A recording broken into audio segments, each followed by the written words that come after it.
Olá, sejam bem-vindos a mais um Psicologia Espírita com Joana de Ângeles.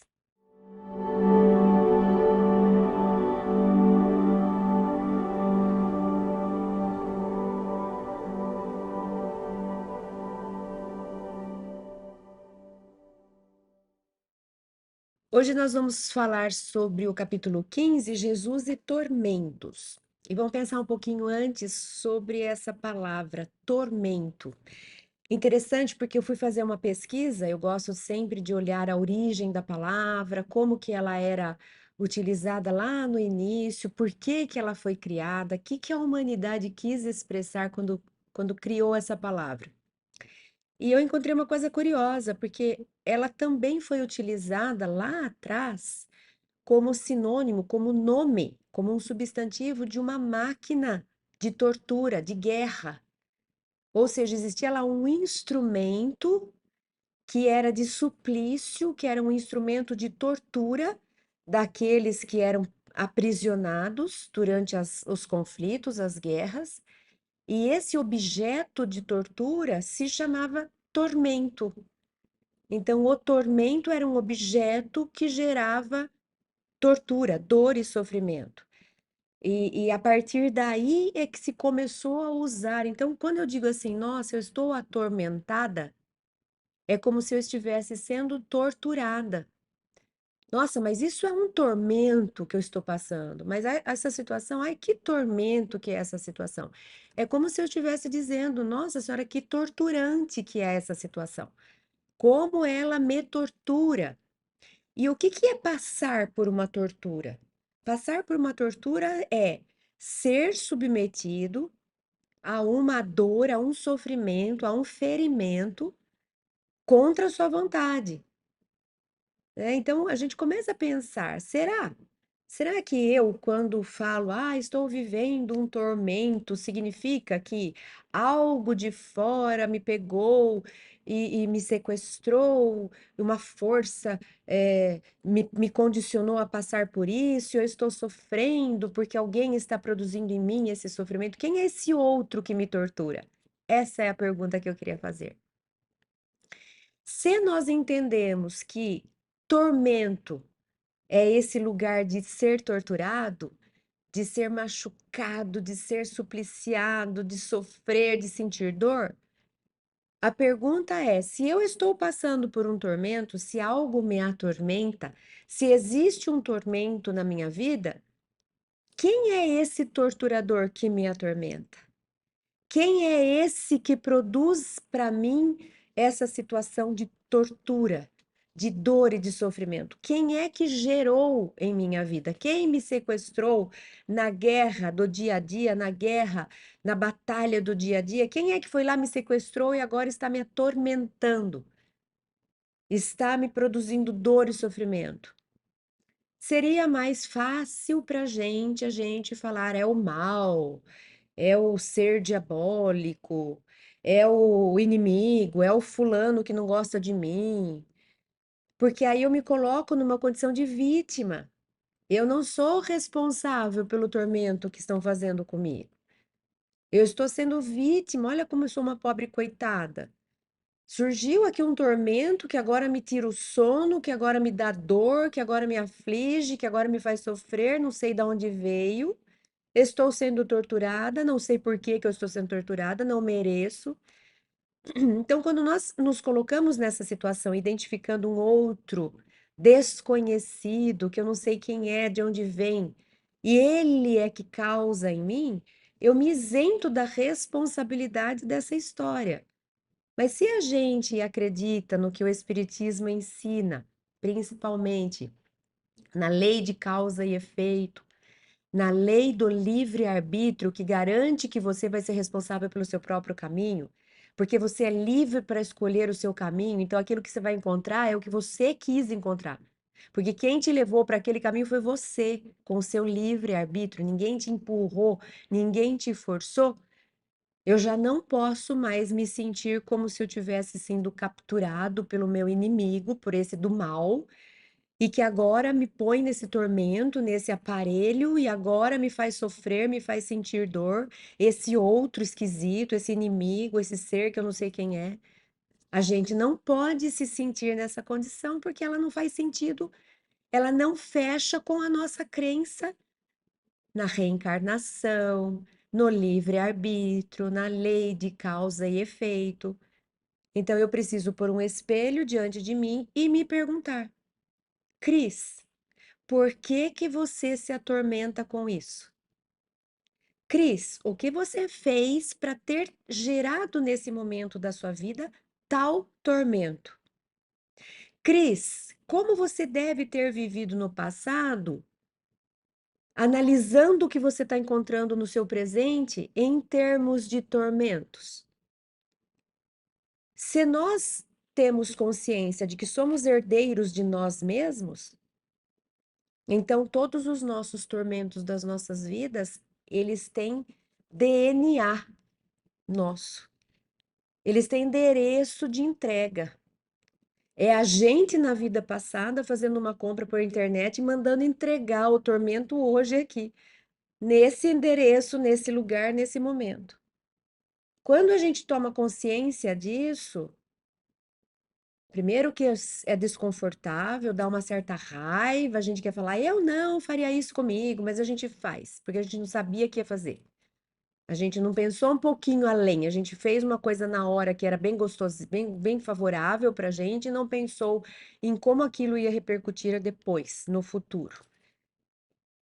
Então é desconfortável, a gente fica até com raiva de estar passando por uma coisa e saber que a gente mesmo que criou, a gente fica indignado porque parece que não foi eu que fiz isso comigo mesmo, mas se a gente for maduro o suficiente para deixar isso acalmar, a gente vai falar assim, bom, então tá, então agora eu agradeço porque pelo menos eu tô tendo a chance de saber o que eu fiz, de saber como eu lidava com a vida, de ter uma ideia das escolhas que eu fiz e mudar, mudar, resgatar, repor aquilo que eu tirei, devolver aquilo que eu peguei, consertar aquilo que eu quebrei e viver uma nova vida.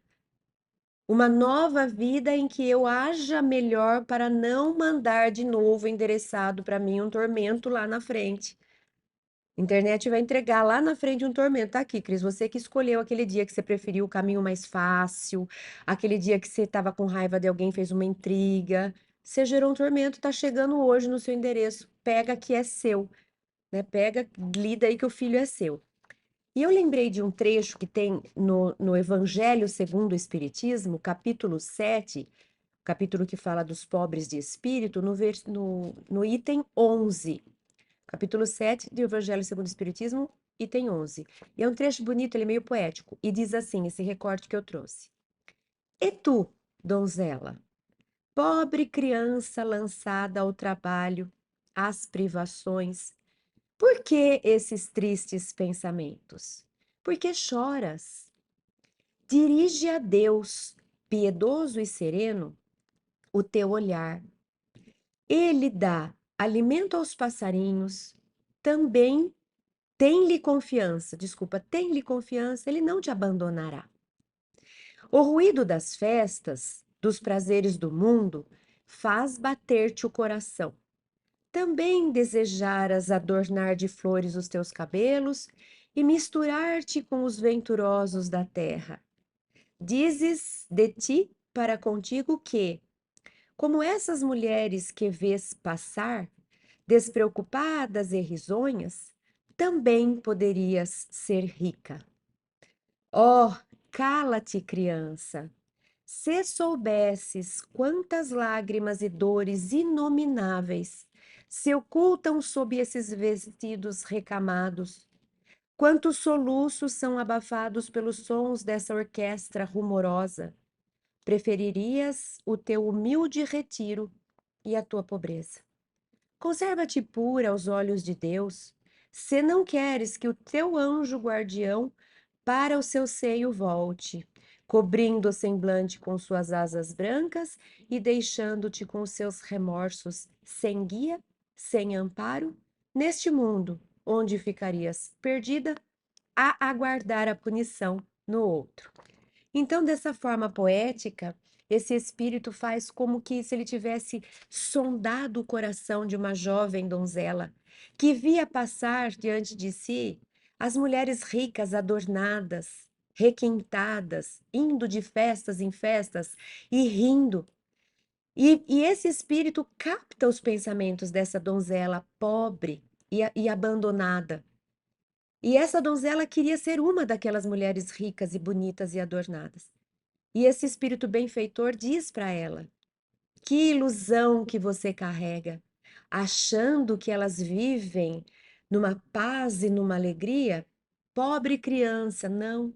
Se você soubesse os choros que tem, se você soubesse os tormentos, as dores que esses vestidos e essas maquiagens abafam, escondem, você seria agradecida pela vida que tem, apesar de uma vida de muitos tormentos, é uma vida que está te preparando para a sua libertação. Enquanto que se você conseguisse ir para o lugar onde você está desejando hoje, para essas festas onde corre vaidade, corrupção, manipulação, traição, você estaria gerando tormentos para a vida futura. Ela disse: se você fizer esse movimento, o seu anjo da guarda que está aqui te protegendo, te guardando, te orientando, ele vai se recolher, vai te deixar aí ao fruto do seu livre-arbítrio e você vai gerar tormentos para o seu futuro. Então, o bom espírito está dizendo para ela: isso que você está chamando de tormento hoje é simplesmente uma passagem para a liberdade. É uma passagem doída, mas que vai te libertar. Se você conseguir fazer o movimento que você está querendo, fugir desse tormento, se entregar nos prazeres da carne, das festas, das roupas e da vaidade, você vai sentir um prazer momentâneo para te entregar num tormento maior lá na frente. Eu trouxe esse trecho justamente para a gente se perguntar. O que que é tormento? Porque para essa jovem, a vida dela era um tormento. A vida da mulher rica, das mulheres ricas e bonitas que passavam cheias de ornamentos, não era tormento. E o bom espírito está dizendo: você não sabe nada, menina. Porque eu vou dizer para você que a vida delas é atormentada, que elas choram, que elas não são o que elas estão aparecendo, enquanto que a sua vida é de libertação. Aguenta isso que você está chamando de tormento. Então eu pergunto: o que que é tormento nessa vida? Porque com o nosso olhar identificado com a matéria, muitas vezes aquilo que a gente fala que é uma coisa ótima, não é. É um tormento, e aquilo que a gente não gostaria é o que é o que nos faria crescer. O que que é tormento? É não ter dinheiro? Ai, tormento para mim é não ter dinheiro.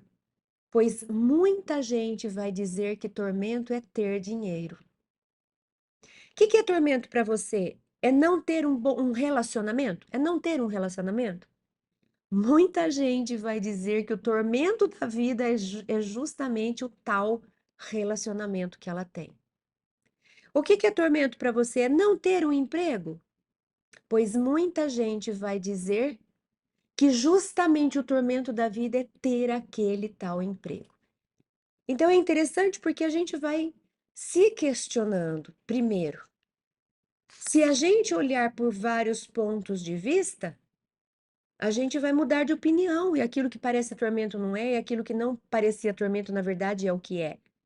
É o que os espíritos estão nos trazendo no Evangelho segundo o Espiritismo, nesse capítulo 7, item 11. Donzela pobre, que está aí hoje resgatando o seu passado. Você acha que você é atormentada e que essas mulheres são felizes? Eu te digo que é o contrário, que elas estão se atormentando, enquanto que você está se livrando dos tormentos que você já gerou no seu passado. Então, quando a gente fala de tormento, primeira pergunta, com os quais olhos você está falando? Porque se você mudar o ponto de vista, você muda inclusive o valor daquilo que era tormento já passa a não ser e vice-versa. Então, é o ponto que Joana vai nos convidar a pensar quando ela fala sobre tormentos. O que seriam esses tormentos, né? Vamos entrar então em Joana. Então, ela diz assim, ó: o mundo é para os primeiros, um lugar de prazeres imediatos, com a inevitável presença do sofrimento que faz parte da sua imperfeição. Já para os segundos, é vale de lágrimas, é lugar de degredo. Então, ela está mostrando para a gente aquilo que o Evangelho traz. O que é tormento? Para uns, ai, lugares de prazeres. Para outro, não, um lugar de vale de lágrimas. E aí a pergunta fica: a jovem donzela pobre estava vivendo no vale de lágrimas ou no lugar de prazeres imediatos? As moças ricas e adornadas estavam vivendo nos lugares de prazeres imediatos ou no vale de lágrimas? Aparentemente, a pobre coitada é que estava no vale de lágrimas, e aquelas mulheres adornadas estavam nos prazeres. Mas a longo prazo, quem vai caminhar para a verdadeira felicidade mais rápido é aquele que sofre bem. É o bem sofrer do evangelho. Não estou fazendo uma apologia ao sofrimento. Vamos sair daqui todo mundo procurando sofrer para poder. Não é isso, porque isso também não é verdadeiro. O que Deus pede para gente? Para a gente crescer é enfrentar o que nos aparece, não é cavocar problemas. Não é gerar e imputar mais dor e sofrimento. Isso é não usar bem a inteligência. Mas é viver a vida da melhor forma possível e lidar da melhor forma possível com o que aparece. Aparecer um tormento? Enfrenta. Isso é crescer. Agora, que nome que eu dou para isso? Isso é um vale de lágrimas, eu sou uma pobre coitada. Isso não é enfrentar, isso é se vitimizar. Não, esse tormento que apareceu é alguma coisa que eu devo ter aprontado, mas deixa para mim que eu vou lidar com ele, eu vou enfrentar, eu vou superar. Isso é crescer. Então, eu posso descrever a situação por dois pontos de vista opostos. E aí, o que você está passando é um tormento? Tem gente que vai falar, é o maior tormento da minha vida, eu sou uma pobre coitada, a vida não tem mais jeito. E tem gente que vai falar assim, isso daí é um obstáculo do caminho, deixa para mim que eu vou lidar com ele e vou superar e vou crescer. A mesma situação, dois pontos de vista, dependendo do que eu dou de valor para aquilo, dependendo do propósito que eu sei que aquilo vai ter na minha vida. Né? Por isso que eu preciso estudar, ampliar consciência, para eu aprender a olhar a vida por uma lente mais inteligente, que me faz aproveitar melhor a oportunidade na Terra.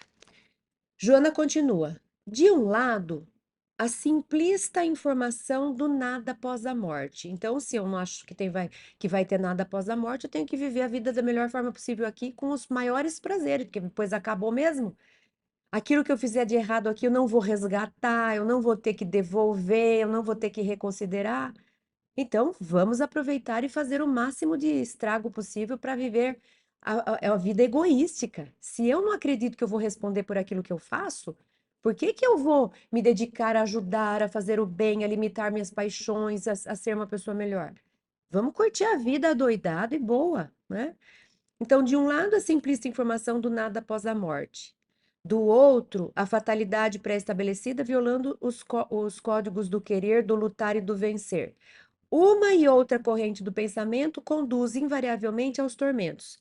Aqui o gozo até a lassidão e ali a amargura frustrante. Então, ela está mostrando agora dois pares de opostos que são exagerados e fazem mal do mesmo jeito. Ela não está falando no sentido de enfrento ou me ponho de vítima. Agora ela está dizendo o seguinte, ó. De um lado, tem gente que acha que a vida deve ser vou me martirizar. Tem um trecho no Evangelho segundo o Espiritismo, que também está falando lá do sofrimento, e os espíritos comparam. Eles falam assim: cuidar do corpo e do espírito significa nem vou viver a vida do asceta que nega a matéria, que não alimenta o corpo, que vive só de luz, que não se relaciona com a vida na terra, que fica no alto do monte meditando, que quer sobrepor ao corpo, não quer ter nenhuma necessidade do corpo. Então, esse é um oposto que não vai fazer bem, porque a gente veio na Terra para viver na Terra, desfrutar da Terra, experimentar os prazeres da Terra, superar a matéria. Então, esse que fica lá no alto do monte, meditando, sem se alimentar, ele está fugindo. Ele se alienou, ele fugiu dos enfrentamentos. E no outro polo oposto, tem esse que se entrega à matéria, né? Já que vai, vamos, chafurda na lama. Então se entrega, esquece que existe espírito, esquece que existe lei de causa e efeito, vai, tira proveito, é prazer, prazer, prazer, prazer, de todos os tipos de prazer, ou seja, de um lado eu nego a vida, de outro lado eu exploro, eu abuso da vida de um jeito desequilibrado. Então, Joana está dizendo: os dois lados não são bons, os dois lados vão gerar sofrimento, os dois lados vão atormentar a sua vida. Se você quiser negar a vida, não, eu vou aqui viver de luz no monte, no alto do monte, não vou me relacionar com ninguém, não vou correr atrás das coisas da terra, vou ser um eremita, você está negando a terra. Você está negando a experiência. Vai lá viver e superar, quero ver. Ficar aí escondido para ninguém te amolar, tudo bem, eu quero ver você ir lá, aguentar o chefe, aguentar o patrão, aguentar o funcionário, aguentar o seja lá quem for, o governo, a mãe, o pai. Vai lá viver isso. Aí sim você vai se superar. Agora, você ficar alienado, não se relacionar com ninguém, não ficar com ninguém, não querer viver isolado, não preciso comprar, não preciso vender, não preciso produzir. Que você está fazendo na Terra? Fica no plano espiritual. Então, de um lado, o exagero desse lado que eles chamam de ascetas, que é o espiritualizado no extremo, ele não é bom porque ele nega a matéria. Mas também você negar o espírito e você só se entregar para os prazeres da carne, eu só corro atrás das coisas da terra, nem lembro que existe espírito, moralidade, nem lembro que existe autoconhecimento, que existe Deus, que existe oração, meditação. Não, não. Eu vou atrás de coisa da terra, eu quero comer, eu quero desfrutar, eu quero ter prazer, eu quero ter, eu quero possuir, eu quero mandar. Se eu fico só aqui, também não é uma boa escolha.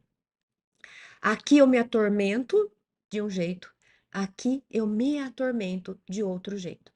A melhor vida é aquela em que a gente vive, cuidar do corpo e do espírito.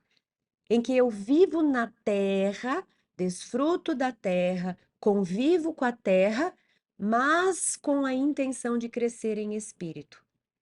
Eu aproveito as coisas daqui para me enriquecer espiritualmente, que é aquela história que não é negar Mamon, mas é você pôr Mamon a serviço de Deus, né? Dai a César o que é de César e a Deus o que é de Deus. Não, Jesus não falou, não, ignora esse César, foge dele, finge que ele não existe, fica só com Deus. Não.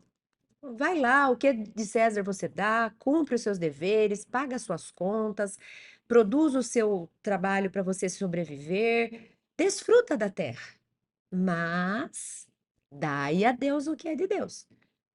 Faça as suas orações, o seu autoconhecimento, busca informação, conhece as leis divinas, enfim. Invista no seu espírito. Cuida do corpo e cuida do espírito. Você aproveita a terra para entrar em contato com suas próprias questões e você crescer. É para isso que a gente vem para a terra, não é para negar a terra.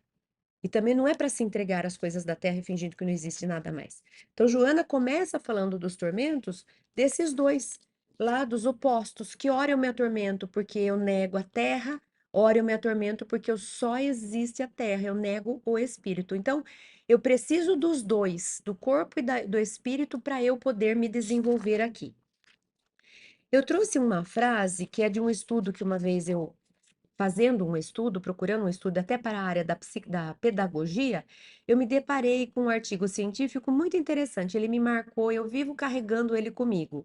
Os autores são Magda Barreto, Milena Rocha e Rosendo Barreto. Eles apresentaram num encontro internacional de produção científica lá em Maringá, em 2013. E eles fazem um estudo a respeito da alienação e eles estudam aquele desenho animado do Bob Esponja. Então, a partir do desenho animado, eles fazem um estudo sobre o que é essa alienação. E eles trazem um pouco dessa questão do ponto de vista, que dependendo do ponto de vista, eu posso considerar uma coisa ou ao oposto da própria coisa, simplesmente mudando a lente que eu olho. E esse trecho que eu destaquei desse estudo, que eu gosto de carregar comigo porque eu acho que é muito profundo, fala muita coisa, apesar de ser curto, ele diz assim, abre aspas. Estas imagens, eles estão falando dos olhos, tá? Estas imagens nunca são janelas transparentes para o mundo. Elas interpretam o mundo, apresentam-no de forma bem particular e com interesse próprio. Vou ler de novo, porque é bem interessante. Olha só. Essas imagens nunca são janelas transparentes para o mundo. Elas interpretam o mundo, apresentam-no de formas bem particulares e com interesses próprios. Ou seja, se eu falar para vocês assim, vou contar para vocês o que eu estou vendo agora. Tem uma situação acontecendo aqui na minha frente e eu vou ser a narradora. Eu vou narrar para vocês o que está acontecendo, vou narrar os fatos. E eles dizem assim: Esses olhos que observam, que capturam a cena, para depois se tornar uma mensagem para dizer para outras pessoas que não estão aqui podendo ver, essas lentes, elas não são transparentes. Eu não sou capaz de descrever com essa isenção da minha participação. Eu não sou capaz de descrever, porque eu vou deixar a minha descrição, a minha narrativa contaminada por aquilo que é meu. Eu vou prestar mais atenção num ponto do que no outro, porque é meu isso. Isso me interessa mais do que aquilo, sem saber. Não é de propósito. Inconscientemente, a captura que eu faço da cena é uma captura que tem relação comigo. Eu vou prestar mais atenção nisso do que aquilo, porque isso me interessa mais. Eu vou entender isso que aconteceu de acordo com o que eu acho, e não, pode ser que não seja. Quantas vezes a gente interpreta? Sabe aquela história? Vou fazer um parênteses, mas tem uma historinha, eu vou contar lá rapidinho. Era uma vez um pai de família, não. Era uma vez um marido, tinha recém-casado, estava vivendo com a sua esposa, e um dia ele falou assim: preciso dar uma condição melhor para nossa família. Vou sair numa jornada para conquistar recursos e voltar para te dar uma condição de vida melhor. Essa jornada demorou mais do que ele previa. Demorou muito tempo, demorou 20 anos. Por 20 anos ele foi de lugar em lugar, de lugar em lugar, até que ele juntou um tesouro. E ele voltou para casa para dar uma vida boa para sua esposa. Quando ele voltou para casa, ele viu pela janela da casa ela se abraçando a um jovem mais alto que ela e dando um beijo carinhoso, se abraçando. E esse pai, já deu spoiler, né? Esse marido associou que era alguém no lugar dele. E foi então e faz uma briga e, enfim, até descobrir que na verdade ele era o pai daquele jovem, porque quando ele sai para fazer sua jornada, a esposa estava grávida. Ou seja, ele olhando de fora, ele viu uma situação: minha esposa está abraçando e dando um beijo carinhoso no homem. E aí cada um de nós vai imaginar uma coisa. Cada um de nós, a lente desse homem foi: é um namorado. Ele poderia ter falado outra lente. Nossa, será que quando eu saí, a minha esposa estava grávida? Ou ele poderia ter pensado: nossa, será que alguém veio ajudar a minha esposa? Será que é algum primo dela? Será que é algum irmão que eu não sabia? Poderia enxergar de várias formas. Ou poderia até enxergar: que bom que a minha esposa arranjou alguém, porque eu demorei 20 anos e ela não ficou sozinha, abandonada. Essa seria, acho que, o mais razoável, né? Mas a verdade é que a gente vai fazer a leitura daquilo que eu vejo de acordo com nossos conteúdos do inconsciente, de acordo com o que eu penso, de acordo com os meus valores, de acordo com minha análise pessoal, de acordo com quem eu sou. Então, é bonita essa frase. Eu vou lê-la mais uma vez. Essas imagens nunca são transparentes para o mundo. Elas interpretam o mundo, apresentam-no de formas bem particulares e com interesses próprios. Ou seja, quando eu falo de tormento, dependendo da lente que eu ponho, que vai depender de quem eu sou, eu posso fazer uma leitura que aquilo é um tormento ou não, uma oportunidade de crescimento. Quer ver um outro trecho que mostra, que ilustra bem isso? Quando Jesus está saindo de uma cidade, começando a pegar o caminho para ir para outra cidade, logo nos primeiros trechos, no primeiro trecho desse caminho, desse percurso, eles olham, os apóstolos chamam a atenção e dizem: Jesus, olha! E tinha um cachorro morto, já em estado avançado de apodrecimento, de putrefação. E eles falam: "Nossa, que cheiro, que imagem, que aflição, que, né, que tormento". E Jesus, para mostrar a eles essa verdade, Jesus olha e o cachorro estava com a arcada dentária à mostra. E ele diz: "Vejam que arcada dentária perfeita", né. Então, eles devem ter ficado em silêncio, né, caindo a ficha do tipo, a gente olhando o podre e Jesus olhando o que era perfeito. Então é sempre assim.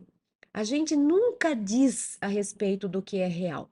A gente sempre diz a nossa interpretação daquilo que a gente observa. E ponto final. Então, se alguém perguntar pra gente, mas Cris, o que aconteceu? Se eu tiver consciência, eu vou dizer: só Deus sabe. Eu posso dizer o que eu vi. Eu posso dizer o que eu fui capaz de alcançar. Eu posso dizer a minha interpretação do que eu vi. Agora, dizer o que realmente aconteceu, só Deus sabe.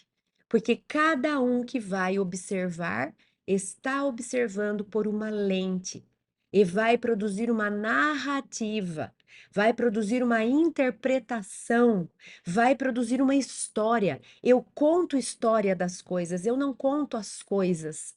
Sempre que eu for falar a respeito de algum acontecimento, de alguma situação, eu estou trazendo a minha versão daquilo, a minha história daquilo. Eu não sou capaz de dizer porque essas janelas não são transparentes. Elas interpretam, elas oferecem a cor baseada em quem eu sou.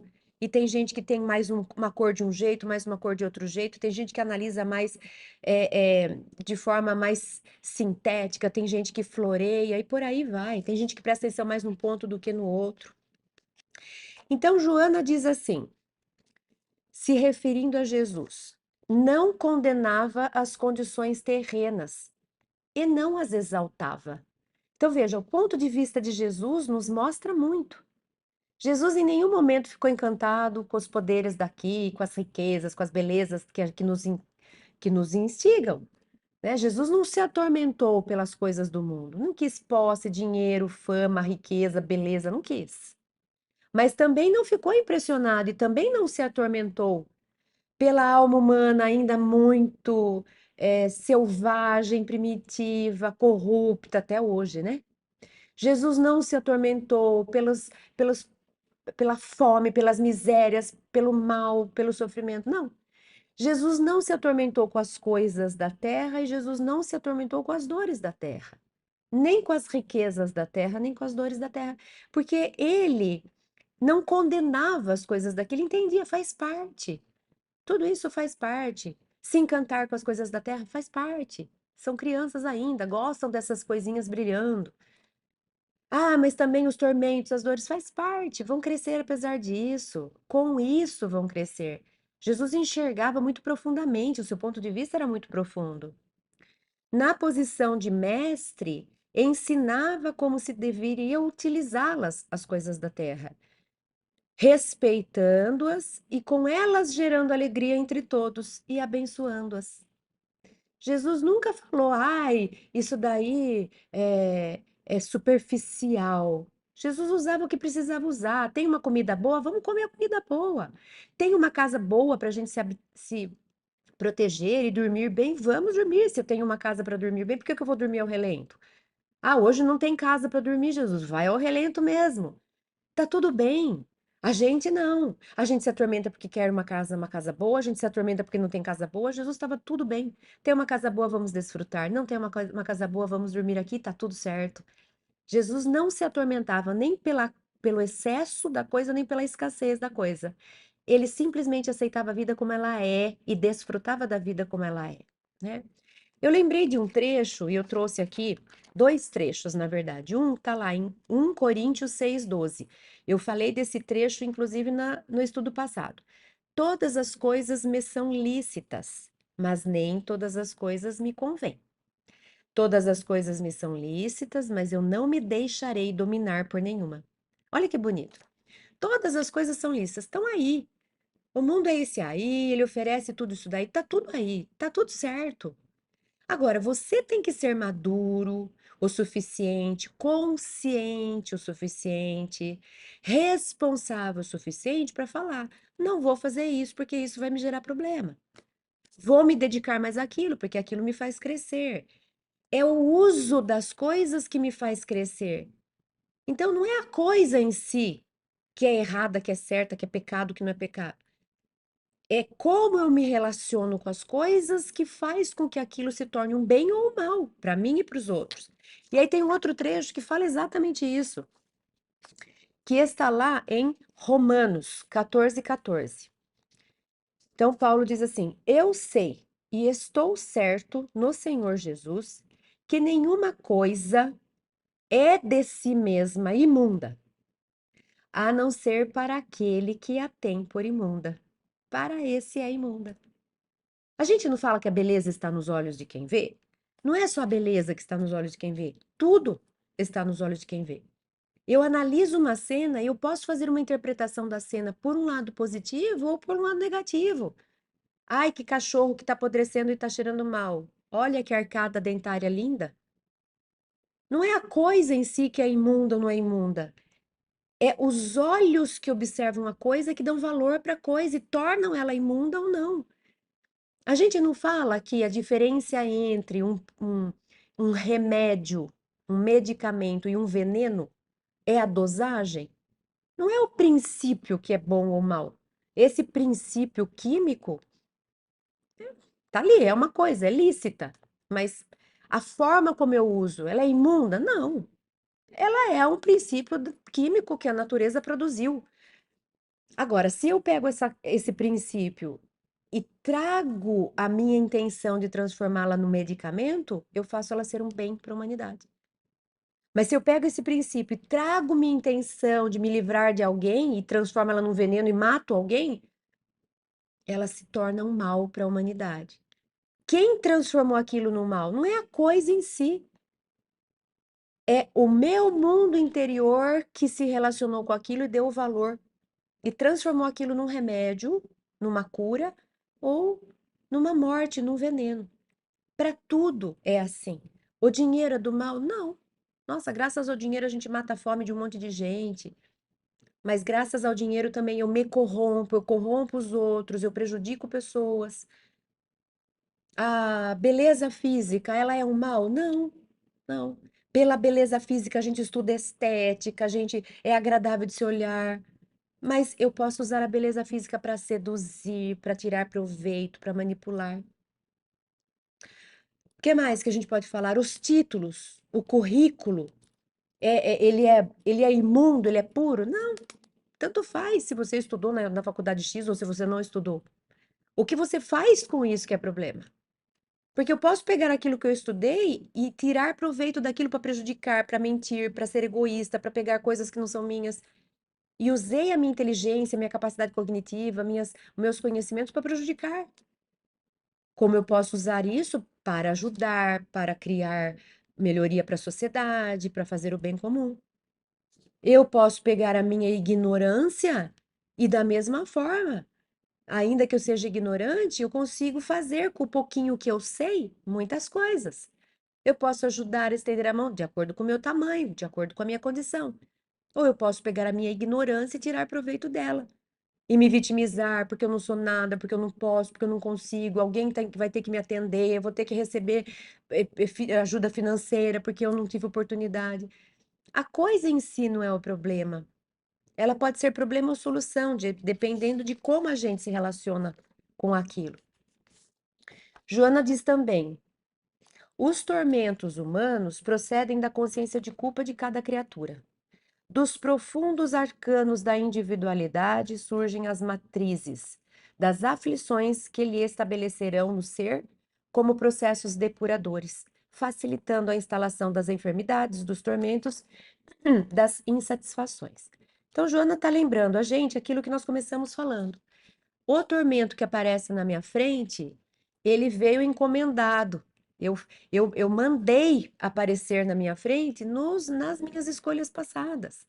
Não caiu do céu alguém que me sorteou e falou: pronto, agora você vai vir aqui sofrer, porque eu tô com vontade de fazer sofrer. Não, existe toda uma lei que regula os caminhos, e eu vou trilhando os caminhos e vou encontrando aquilo que eu mesma fui gerando e semeando. Então, é um jeito que eu tenho de conhecer a mim mesma, analisando os tormentos que eu produzo na minha vida. Eu digo assim, por exemplo, puxa vida, sempre comigo acontece tal coisa. Vivo passando por esse mesmo tipo de tormento. Então, pare e analisa. O que que tem causado esse tormento? O que que você tem feito que tem gerado esse tormento? Porque está saindo de você. Quando você estancar a nascente desses tormentos, você vai parar de gerar os tormentos futuros. Por enquanto, tem algo em você gerando.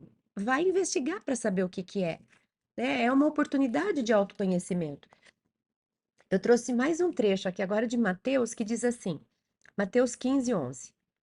O que contamina o homem não é o que entra na boca, mas o que sai da boca. É isso que contamina o homem. É um outro jeito de dizer que os tormentos que eu estou encontrando fora vieram de dentro de mim. Posso não saber, posso não conseguir entender, posso ainda não ter autoconhecimento suficiente, mas a lei é justa. Ninguém colhe uma coisa tendo plantada outra. É a lei da semeadura e da colheita.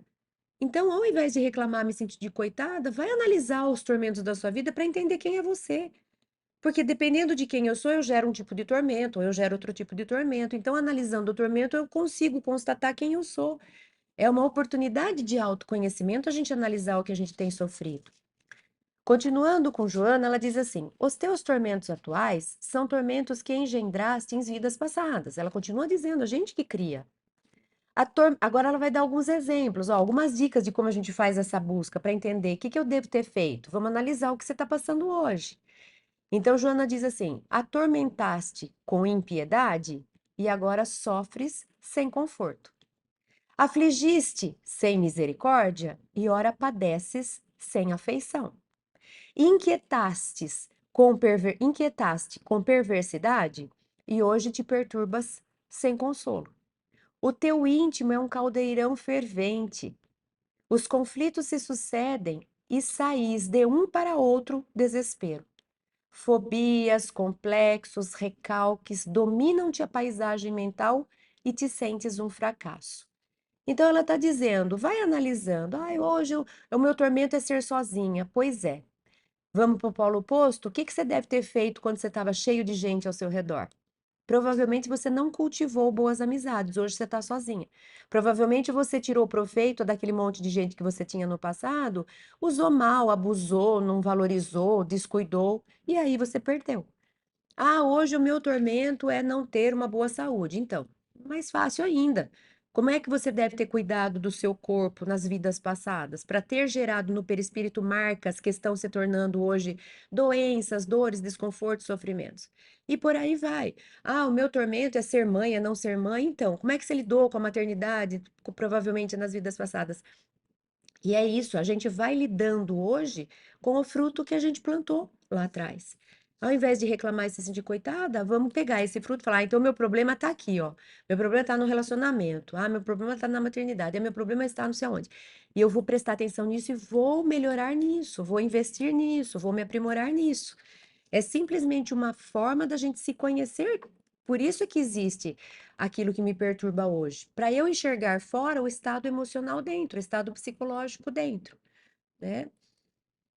Retempera o ânimo, porém, e sai do refúgio dos teus tormentos para a luz clara da razão. Que é isso, vai enfrentar, vai tentar descobrir, vai tentar analisar, vai crescer com isso. Ninguém está na terra fadado ao sofrimento, aos conflitos destruidores. Todos retornam ao mundo para aprender, se recuperar, reconstruir. Então eu não vim aqui para ficar sofrendo, ai, pronto, então o tormento apareceu na minha vida para eu resgatar a vida passada. Senta e espera, deixa o tormento te bater. Não, ninguém vem aqui para sofrer. A gente vem aqui para experimentar o sofrimento e, ao experimentar o sofrimento, conhecer mais sobre si e saber o que precisa ser feito. É um trabalho de mão na massa, de mãos à obra. Não é assim, senta e fica sofrendo, deixa o sofrimento passar por você. Não. Ai, bateu o sofrimento. Peraí, então, o que que eu posso fazer para melhorar? Como é que eu saio dele? O que que eu tenho que aprender? Como é que eu tenho que crescer? Você tem que lidar com o sofrimento. É enfrentando o sofrimento, o tormento que eu cresço. Não é me entregando ao, vai, pode me torturar que eu mereço. Não, não. né? Isso aí é masoquismo. Não. Você está me torturando, mas eu vou fazer de tudo para sair dessa tortura. Eu vou tentar sair, eu vou tentar crescer, eu vou tentar aprender, eu vou tentar me superar. É isso que Deus espera da gente.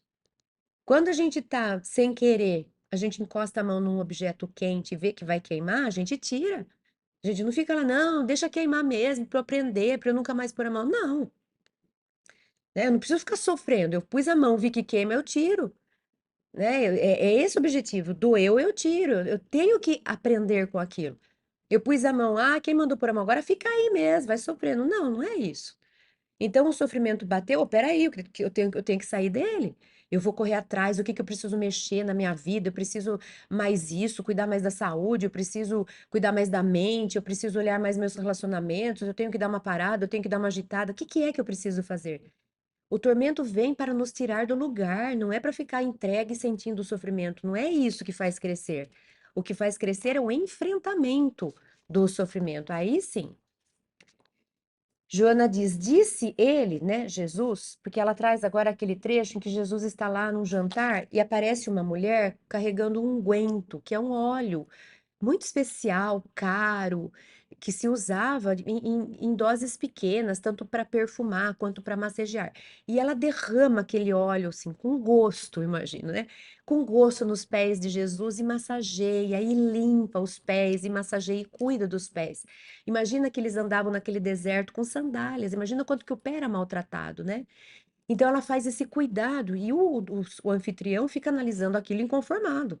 Primeiro, como que essa mulher entra? Como que os discípulos deixam entrar? Segundo, como é que ela derrama óleo no pé e tanto óleo assim? Então ele está julgando aquela cena, porque ela fugiu do padrão, ela agiu de acordo com o que não se é convencional, né? A convenção social diz: não, não vamos desperdiçar. Mas para ela o valor era outro. O mestre dela estava ali.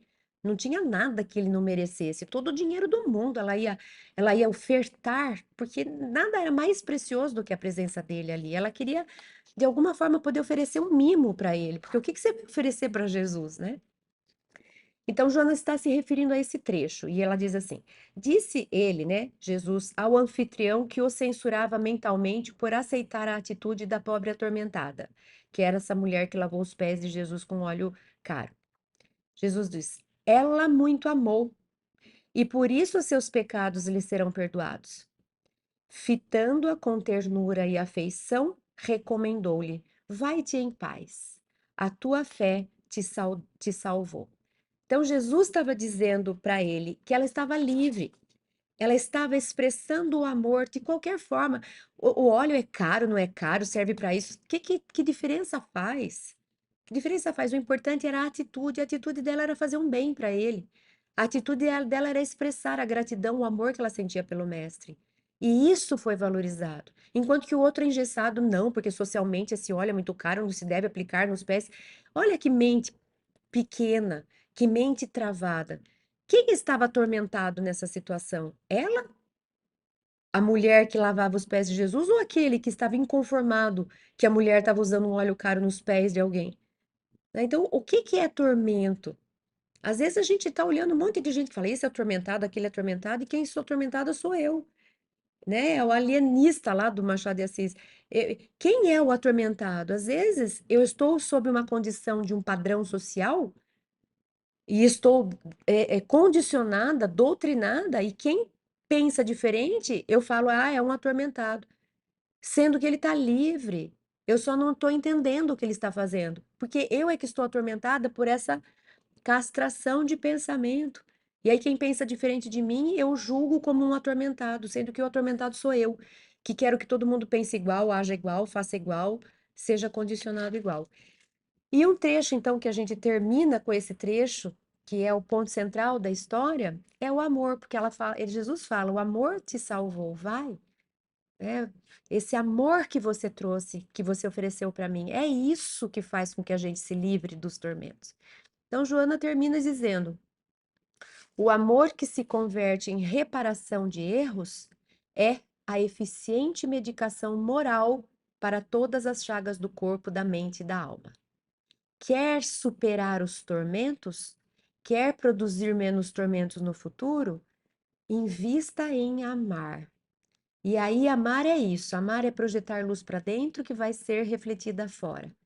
Amar é cuidar de si para ser menos conflitada, para poder gerar menos conflito com as outras pessoas. Então, mesmo que a gente continue experimentando as dores, os sofrimentos, a gente vivencia pela ótica do amor de um jeito que não é sofrido.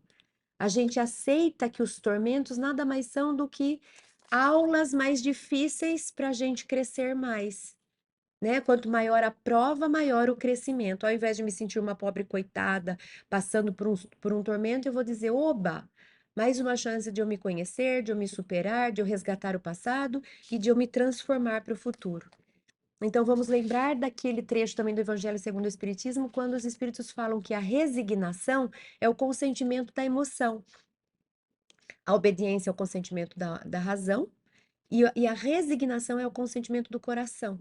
Então é quando aqui dentro eu sinto que tá tudo bem, eu tô passando por esse tormento, por aquele tormento, mas eu aceito, porque ele vem para me transformar e eu vou crescer com ele. Eu aceito, essa é a resignação. Não é eu me conformo e me entrego para sofrer, não. Eu aceito que ele me transforme. Mas se eu aceito que ele me transforme, eu vou ter que aprender com ele, eu vou ter que me mudar por ele, eu vou ter que ser outra pessoa. Tem obra minha, tem trabalho meu. Não é só sentar e esperar o sofrimento passar. Eu aceito o sofrimento porque eu vou me fazer crescer com ele. Isso é resignação, é ativa. Então, frente aos tormentos, que a gente olhe para eles com lentes de tirar proveito para crescer, que a gente não se sinta vítima, que a gente não se põe de coitado, que a gente use para crescer, para se conhecer, para superar e para se fortalecer espiritualmente. Muito obrigada pela atenção de vocês. Até a semana que vem, se Deus quiser.